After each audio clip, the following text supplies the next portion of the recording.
오늘 말씀은 여호수아 24장 14절에서 15절 말씀입니다. 여호수아 24장 14절에서 15절 말씀입니다. 우리 두 절밖에 되지 않으니까 우리 같이 함께 읽도록 하겠습니다. 14절, 15절 우리 함께 읽도록 하겠습니다.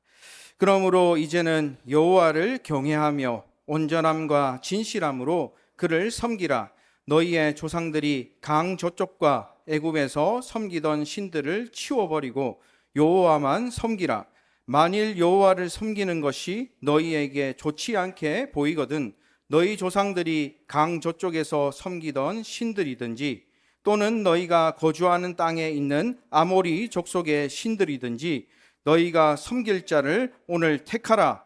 오직 나와 내 집은 여호와를 섬기겠노라 하니. 아멘.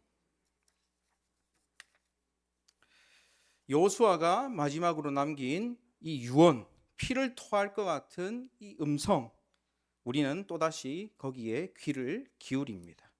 너희가 섬길 자를 오늘 택하라. 오직 나와 내 집은 여호와를 섬기겠노라. 이 말은 무엇입니까? 나는 그렇게 할 테니 너희들은 마음 가는 대로 알아서 해라. 이런 의미가 아니겠죠. 나와 같이 온 이스라엘이여 여호와만을 섬기자. 그렇게 강력하게 촉구한 외침입니다. 오늘 우리에게 이 말씀을 다시 들려주시는 이유는 무엇일까요? 어쩌면 이 말씀은 이상하게 들릴 수도 있습니다.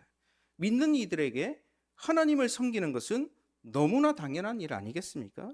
진정 믿음 안에 살고자 결심한 자들 중에 왜 하나님을 섬겨야 하죠? 이렇게 물어볼 사람은 아무도 없을 것이기 때문입니다. 그러나 어느 순간 생겨나기 시작한 나의 삶의 당연함, 그 속에서 우리가 놓치고 있는 것은 없는지 생각해 보아야 합니다. 오늘날 세상은 다원주의가 만원하고 성공과 자기만족이 최우선적인 가치로 여겨지는 그런 삶들이 가득 차 있습니다. 그렇게 나라는 우상이 삶의 자리에 중심을 차지하는 것이 당연시되는 이 시대를 살아가는 우리에게 오늘 여호수아의 이 음성, 우리에게 던지는 정확한 질문과 촉구는 이런 것일 겁니다. 정말로 당신은 하나님만을 섬기고 계십니까? 나의 삶 속에 하나님은 진정 계실 만한 자리에 계시고 있습니까? 우리에게 질문하고 있는 겁니다. 많은 사람들이 하나님을 섬긴다고 말은 하지만 하나님을 섬기는 것이 정작 그것이 무엇을 의미하는 것이고 어떻게 해야 하는가 물어보면 잘 모를 때가 있습니다. 그렇다면 하나님을 섬긴다는 것은 무엇을 말하는 것일까요? 여러 방식으로 설명할 수 있겠습니다만은 그 한마디로 핵심은 뭐냐? 하나님을 하나님되게 여기는 것인 줄로 믿습니다. 여러분, 우리가 부모님께 효도하기 위해서는 먼저 부모님을 진심으로 부모님답게 여겨야 되지 않겠습니까?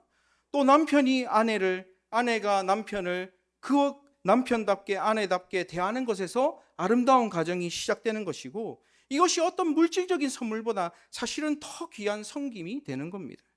홍길동이 여러분 그렇게 힘들었던 이유가 무엇입니까? 아버지를 아버지로 부르지 못하고 아버지가 아들을 아들로 취급하지 않았기 때문 아닙니까? 이처럼 하나님을 섬기는 것도 마찬가지입니다. 하나님을 하나님답게 여기는 것이 가장 우선시되는 우리의 모습입니다. 이는 무엇입니까? 하나님께 합당한 영광을 올려드리고 인생처럼 거짓이 없으시고 말씀하신 것을 반드시 실행하시는 그 하나님의 약속을 절대적으로 신뢰하는 것입니다. 그래서 그 신실하신 하나님께 우리 삶 전체를 온전히 다 맡기는 것입니다. 결국 말로만 하나님을 부른다고 하나님을 섬기는 것이 아니라는 거죠. 그런데 오늘 우리 자신을 돌아보면 어떻습니까? 물론 삶의 거의 대부분의 많은 부분에서 우리는 하나님을 진심으로 하나님되게 인정하고 살아가지만 그 얼마 되지 않는 그 어떤 영역에서는 마치 우리가 하나님이 계시지 않는 것처럼 행동하고 결정하는 부분들이 있다는 겁니다. 그러면 그 사람은 하나님을 섬기는 사람입니까? 아닙니까? 이 참으로 애매한 문제입니다. 저는 2023년도 초에 파양된 강아지 2마리를 운명처럼 입양을 했습니다. 강아지들과 이제 2년 반 정도 같이 살아가고 있는데 그 강아지를 키우면서 하나님과 저에 대해서 많은 생각을 하게 되었습니다. 저희 집 첫 번째 강아지는 처음 왔을 때 굉장히 겁이 많은 그런 녀석이었습니다. 근데 이상하게 산책만 하다가 다른 강아지를 만나기만 하면 겁이 많은 이 개가 막 짖어대고 덤벼드는 맹견이 되는 겁니다. 가족들이 또 외출하고 이렇게 돌아오면 어떻게 하느냐, 마치 정말 뒷다리 관절이 빠질 정도로, 진짜 한번 빠지기도 했습니다. 막 빠질 정도로 막 미친 듯이 이렇게 뛰는 겁니다. 제가 키가 크진 않지만 거의 제 정수리를 막 찍을 것 같이 막 이렇게 뛰는 겁니다. 그리고 시간이 갈수록 막 가족들에게, 특히 저희 아이들에게 막 으르렁거리고 입질을 하려고 막 이러는 겁니다. 도대체 얘가 왜 이런가? 그래서 방법을 찾다가 누군가의 소개로 동물 이 행동 전문가의 도움을 받았습니다. 진단 결과가 아주 충격적이었습니다. 저는 얘가 겁이 많아서 막 짖고 또 우리를 너무 좋아하기 때문에 반기는 거다, 이렇게 생각을 했습니다. 그런데 그게 아니었습니다. 가족들이 이 강아지가 귀여우니까 끊임없이 만져주고 예뻐했는데 이 강아지는 그것을 무엇으로 이해했느냐? 아, 나에게 복종하는 거구나, 이렇게 이해를 했답니다. 그러다 보니까 이 강아지가 자기의 위치를 잘못 파악했다는 거죠. 그러니까 내가 새롭게 들어온 이 집에 내가 대장으로, 리더로 세워졌구나, 이런 착각을 했다는 거죠. 그래서 본래 겁이 많은 성격인데도 자기가 어쨌든 대장이 되었다고 생각하니까 아주 이상한 리더십이 생겨난 겁니다. 산책할 때 어떤 다른 강아지를 만나면 주인님을 보호해야지 이렇게 짖는 게 아니라 자기 뒤에 있는 이 연약한 쫄병들을 지켜야 되는데 겁은 나니까 막 오지마 오지마 이러면서 선제적으로 짖어서 자기가 마찰을 피하려고 했던 것이죠. 그리고 가족들이 또 외출했다 돌아올 때도 왜 방방 뛰는가? 주인님 어서 오세요, 이런 인사가 아니라 어이 쫄병, 왜 내 허락도 없이 나갔다 왔냐? 내가 걱정했잖아. 이제 엄중히 경고하는데 이 무리에서 다시는 벗어나지 마, 이런 경고의 의미였다고 합니다. 정말 충격적이지 않습니까? 이것을 설명함과 동시에 그 강아지 전문가는 우리 개쪽이에게 뭐라고 진단을 내렸느냐? 한 달 정도 철저하게 무시하세요, 이렇게 얘기를 하는 겁니다. 그 한 달이 여러분 개를 키워보신 분은 알겠지만 얼마나 어렵겠습니까? 저는 그래도 냉정하게 잘 미쳐내는데 저희 아내와 애들은 너무 힘들어했습니다. 중간에 또 미용을 한번 했는데요, 이게 얼마나 뽀송뽀송한지 막 서로 만지고 싶어서 안달이 났는데 참았습니다. 저희 집 강아지 입장에서도 한번 생각해 보십시오. 하루아침에 주인이 갑자기 이러니까 얼마나 당혹스럽고 힘들었겠습니까? 가끔 불쌍한 표정을 짓는데 정말 마음이 안쓰러웠습니다. 그런데 그렇게 몇 주 고생하니까 신기하게 강아지가 변하기 시작했습니다. 이전에는 작은 소리만 탁 나도 왁 짖었는데 이제는 정말 주인을 믿고 오지 않은지 자기 집에서 쿨쿨 잠을 잡니다. 산책 나가서도 여전히 겁을 내지만 다른 강아지에게 덤벼들지 않고 애써 무시하며 지나갑니다. 이 모습을 보면서 저는 그런 생각을 했습니다. 야, 그동안 능력도 없는데 시키지도 않은 대장 노릇을 하며 이 쫄병과 집을 지킨다고 얼마나 힘들었을까. 짊어지지 않아도 될 무거운 짐을 다 짊어지고 있었던 시간들이 얼마나 고통스러웠을까. 그런데 그 모습이 바로 저의 모습이었습니다. 이런 일의 근본적인 원인은 뭐냐? 서로가 서로를 잘 알지 못한 데 있었습니다. 강아지는 사람을 오해했고 사람도 강아지가 어떤 상태인지 알지 못했습니다. 강아지는 그래서 오해한 대로 자기 위치에서 열심히 할 일을 했을 뿐인데 그렇게 열심을 낸 모든 것들이 실상은 쓸데없는 일이었고 도리어 주인과의 관계와 자기 관절 건강을 망치는 일이 되었습니다. 여러분, 사람을 강아지와 비교해서 송구스럽지만 오늘 우리가 열심을 내는 일도 이와 같지 않을까? 저는 저 스스로를 보면서 그런 생각을 해보았습니다. 오늘 우리가 무언가 열심을 내고 어떤 결과물이 나타나고 그렇게 영광 돌리는 것이 어쩌면 하나님께는 제일 중요한 것이 아닐지도 모릅니다. 하나님이 오늘 우리에게서 찾고 보시는 것이 무엇일까요? 바로 오늘 우리가 하는 이 모든 일 가운데 하나님을 하나님 되게 여기는 그것인 줄로 믿습니다. 여러분, 그게 바로 하나님께 영광 돌리는 일이 아닐까요? 그런데 만약 우리가 그렇게 하지 못한다면 우리의 모든 수고와 열심 그리고 결실도 결국은 하나님과 관계없는 것이 되고 말 것이고 무언가 이룬다고 이루었지만 그것은 도리어 하나님이 원치 않는 일, 더 나아가 주님의 뜻을 막아서는 일이 될 수도 있다는 것을 기억해야 됩니다. 한편 저는 그 경험을 통해 제가 강아지를 애써 밀쳐내고 훈육했듯이 하나님께서도 나에게 충분히 그러실 수 있겠구나, 그것을 깨달았습니다.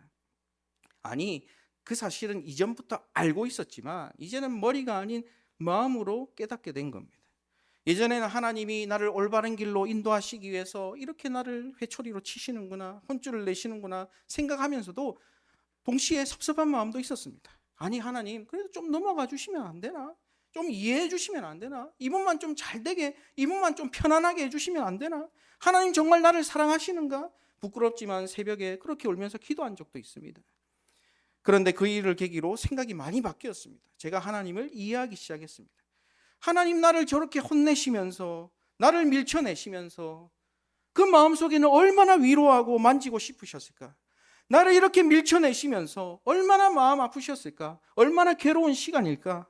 그런 생각까지 하게 되면서 하나님께 대한 더 깊은 사랑을 경험하게 되었습니다.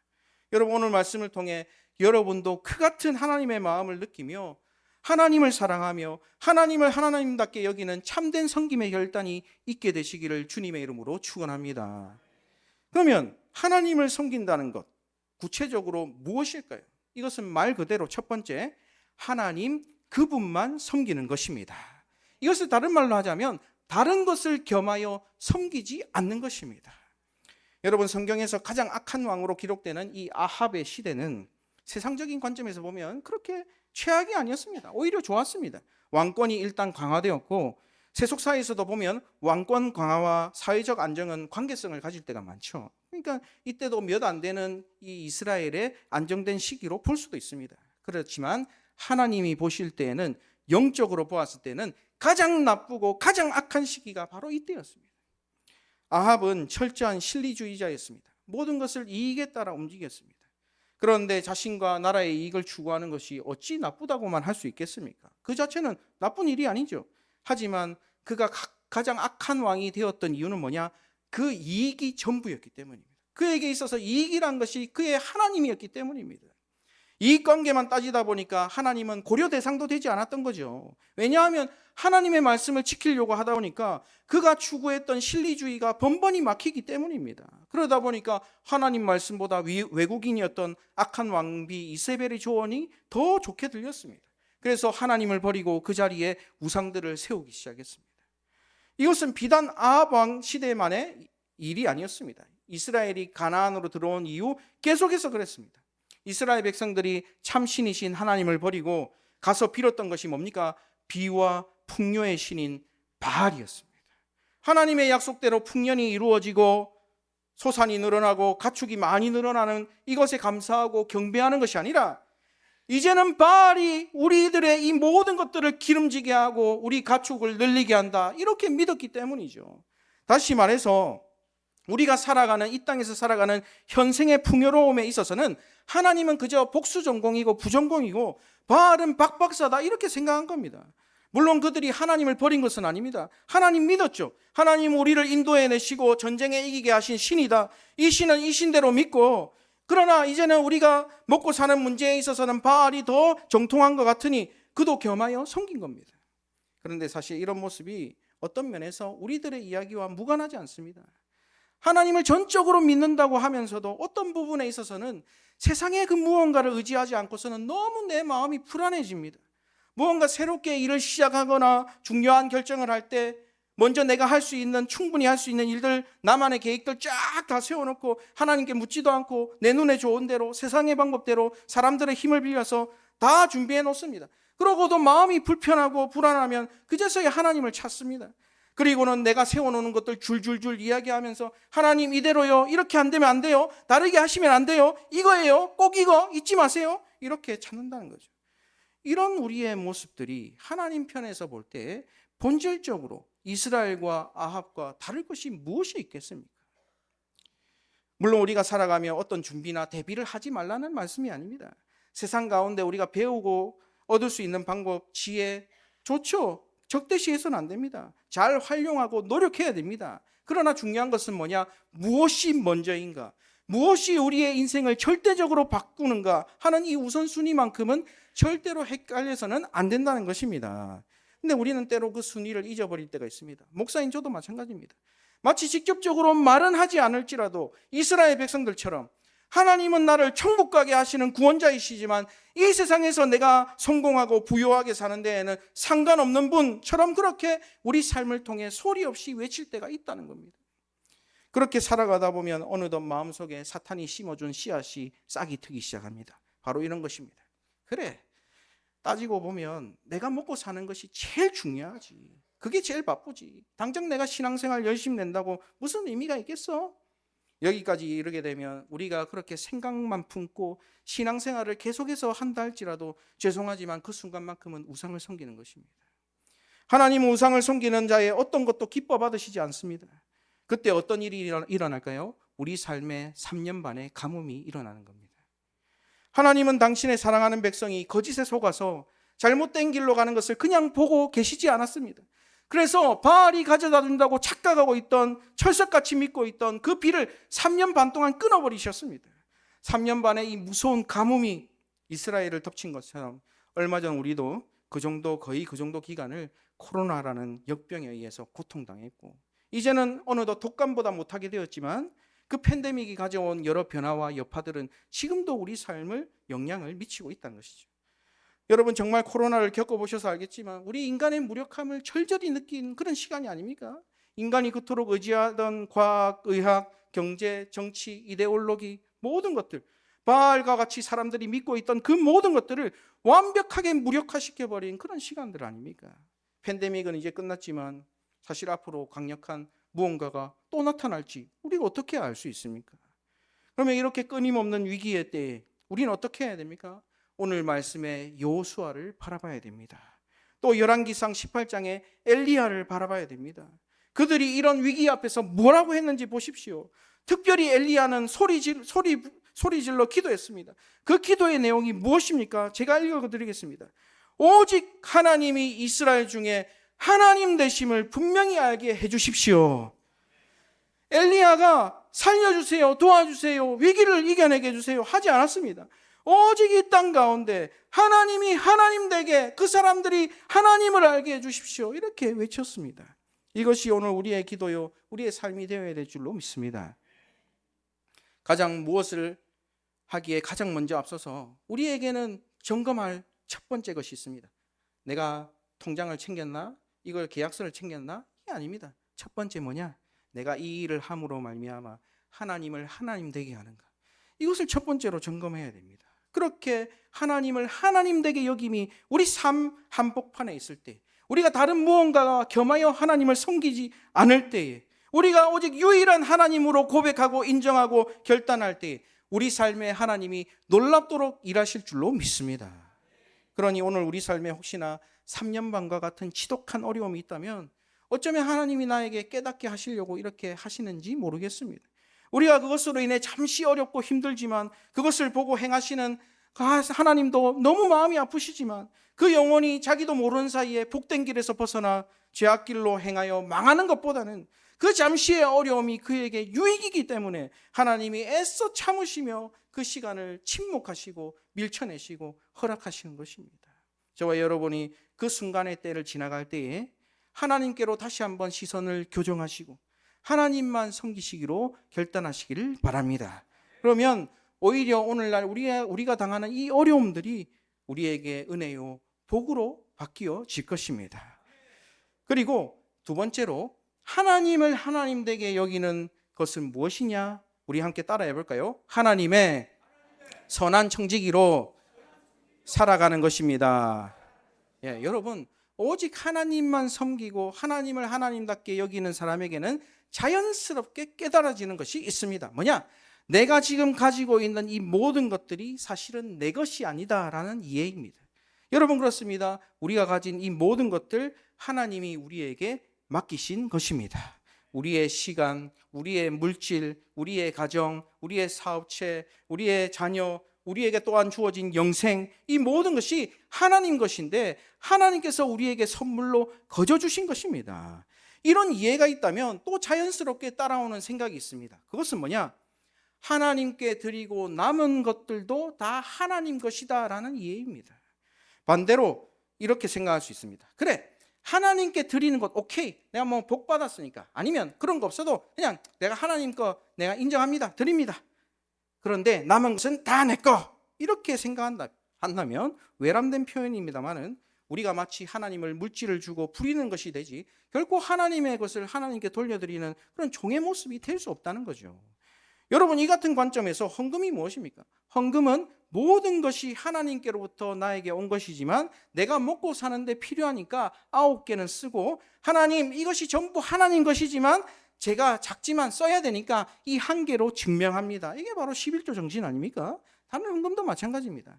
그런데 간혹 11조는 구약에서 끝났는데 왜 아직도 교회는 이야기하느냐, 예수님이 부자의 그 많은 헌금보다 가난한 자의 2렙돈을 중요하게 생각하지 않았느냐, 이 말을 하면서 마치 설교를 하는 목사들이 헌금을 어떻게 하면 많이 내게 할까 그렇게 연구하며 설교한다는 분도 계십니다. 제가 실제로 삼천포에서 그런 분을 만났습니다.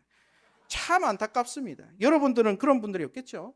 그런 분들은 물질이 있는 곳에 내 마음도 있다 말씀하신 주님의 말씀이 왜 들리지 않는가 모르겠습니다. 물질을 하나님과 겸하여 섬길 수 없다 그렇게 말씀하신 주님의 말씀은 왜 또 안 들리는지 모르겠습니다.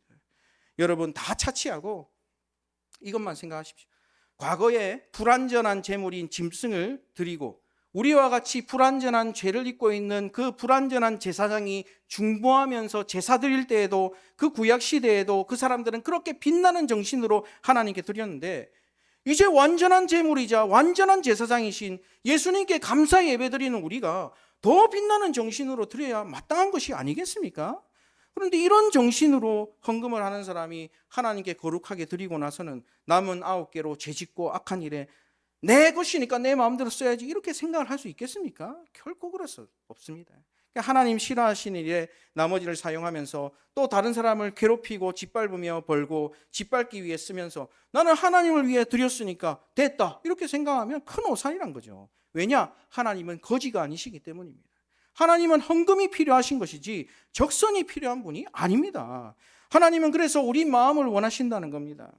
미가의 말씀해 보니까 수천 마리의 수량과 강물과 같이 많은 올리브 기름을 드려도 하나님이 기뻐하지 않는다 하십니다. 그러면서 하시는 말씀이 무엇입니까? 하나님이 우리에게 요구하시는 것이 무엇이냐? 옳은 길을 행하며 한결같은 사랑을 보이고 겸손한 마음으로 너희 하나님과 교제하며 사는 것이 아니냐 이렇게 말씀하셨습니다. 그건 무엇입니까? 우리가 하나님께 드리고 남은 것으로 우리가 어떻게 살아가는지도 하나님은 헌금으로 받으신다는 것입니다. 그런데 여러분, 이렇게 살기가 쉽습니까? 어렵습니다. 그래서 이렇게 살려면 오직 하나밖에 없습니다. 결코 내 것으로는 이렇게 할 수 없습니다. 모든 것이 하나님 것이라고 믿어야 이렇게 할 수 있는 것입니다. 그래서 하나님을 하나님답게 여기는 것은 무엇입니까? 내가 가진 이 소유권을 하나님께 진정 돌려드림으로부터 시작되는 겁니다. 그러면서 기도하는 거죠. 하나님, 저는 청직입니다. 하나님이 쓰시고자 하면 저는 얼마든지 내어드릴 수 있습니다. 우리 교회에서 늘 고백하는 것처럼 하나님 언제나 꺼내 쓰시는 하늘나라의 창고로 살겠습니다.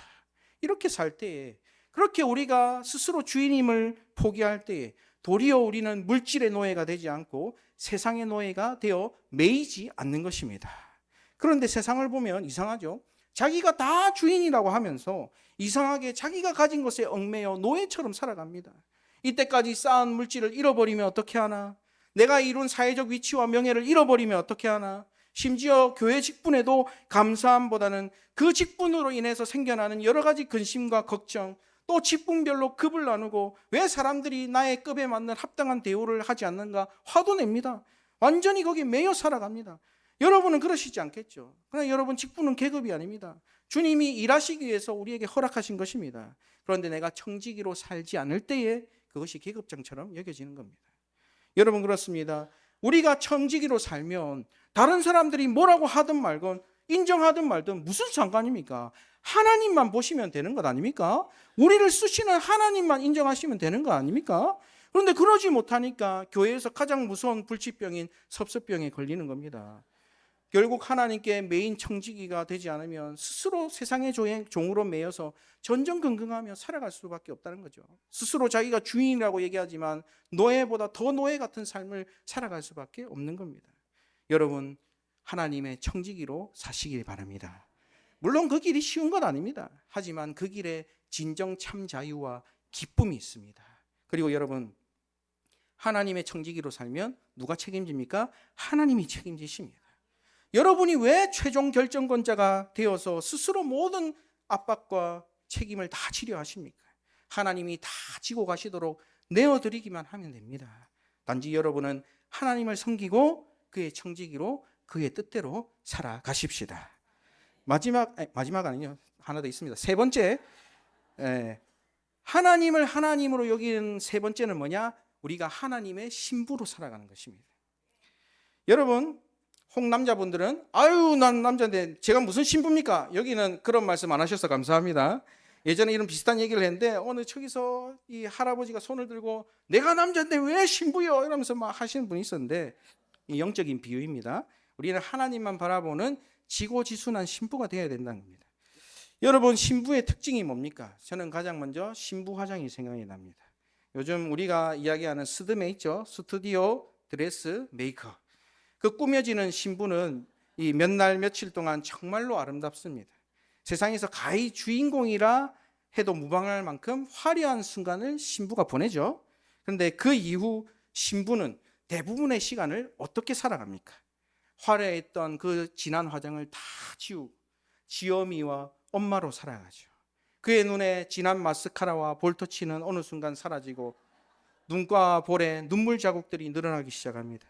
아름다운 드레스 대신 반찬하다 양념이 묻은 후줄근한 티셔츠를 입게 됩니다. 그러나 그의 삶에는 가정이 주는 열매가 있습니다.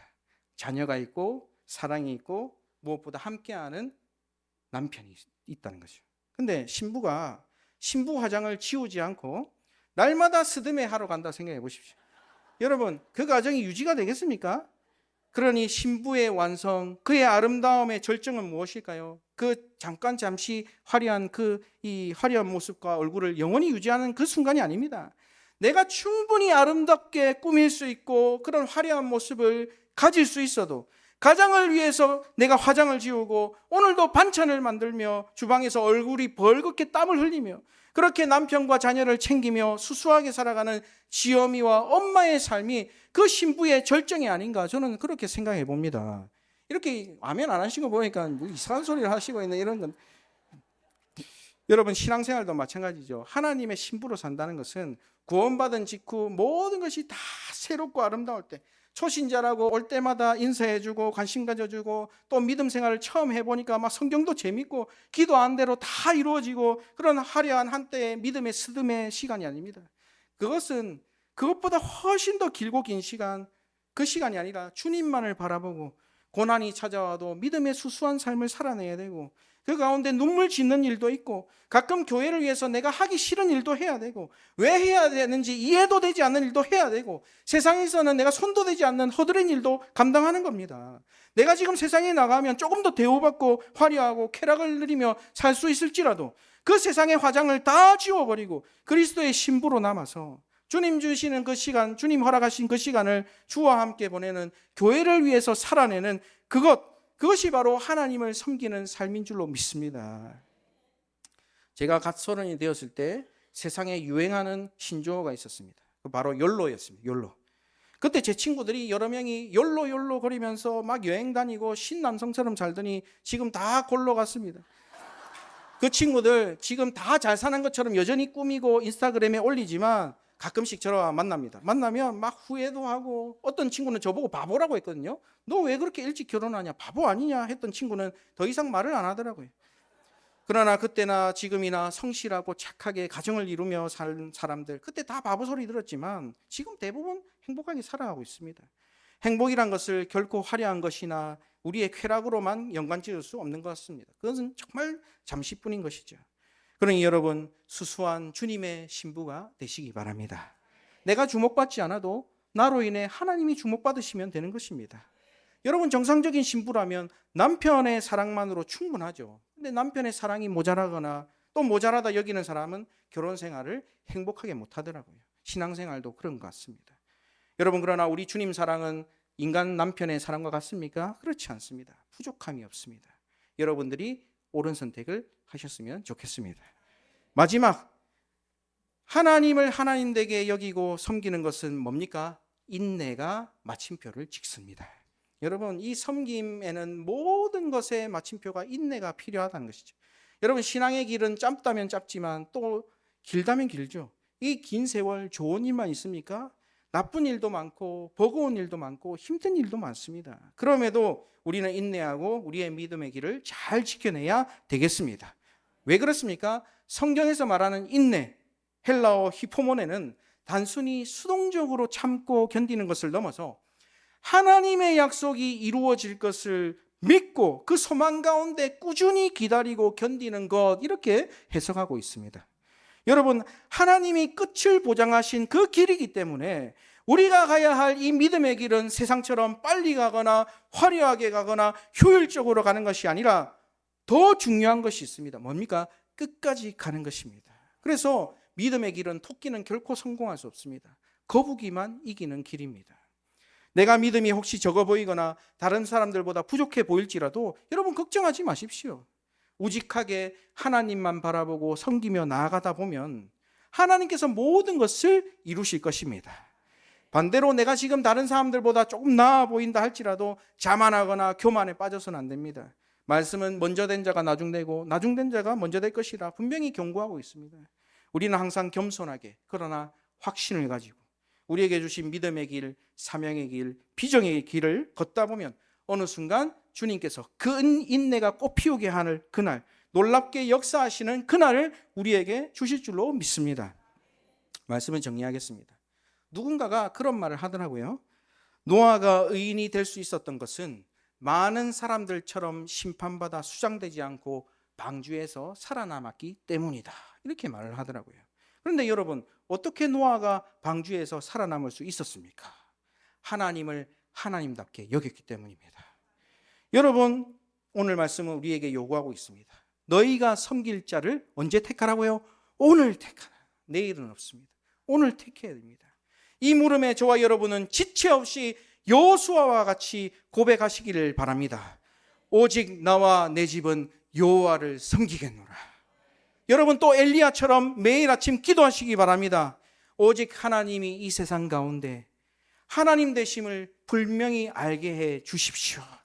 이 신앙의 결단이 우리의 가정, 우리의 일상 가운데 다시 세워질 때 헛된 곳에 씌운 그 내 마음의 왕관을 다시 가져와 하나님께로 씌워드리고 오직 나는 주님의 선한 청지기와 신부가 되어서 끝까지 인내로 이겨내시는 하나님이 책임지시는 복된 인생, 저와 여러분 인생 되시기를 주님의 이름으로 축원합니다.